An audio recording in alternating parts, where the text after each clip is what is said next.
Kita beralih ke informasi selanjutnya, saudara terdakwa kasus dugaan tindak pidana korupsi turnamen sepak bola Tsunami Cup masing-masing divonis 4 dan 3 tahun kurungan. Ya, terhadap terdakwa Mizani, maksud kami M. Zaini serta Mirza, hakim tidak memberatkan lagi dengan uang pengganti.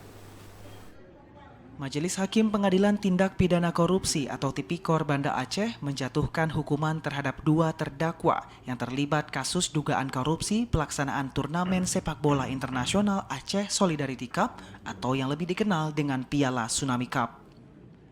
Di hadapan Majelis Hakim, 2 terdakwa Muhammad Zaini selaku pembina panitia dan Mirza sebagai bendahara pelaksana kegiatan bertaraf internasional itu hanya bisa tertunduk. Majelis Hakim Tipikor Banda Aceh yang diketuai R. Hendral serta hakim anggota Sadri dan Elva Mazain membacakan surat putusan secara bergantian. Kedua terdakwa dinyatakan melanggar pasal 3 Undang-Undang Tipikor.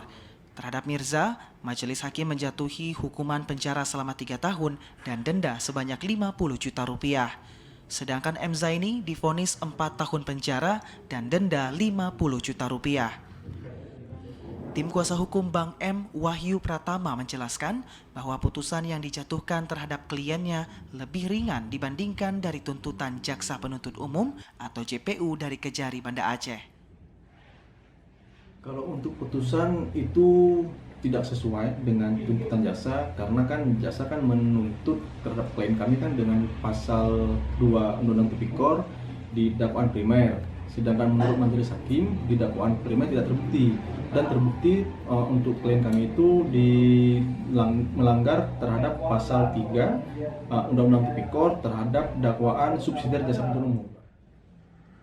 Terhadap putusan atas kliennya, Wahyu mengatakan akan terlebih dulu melakukan kajian terhadap putusan kliennya, apakah akan menerima atau melakukan upaya banding.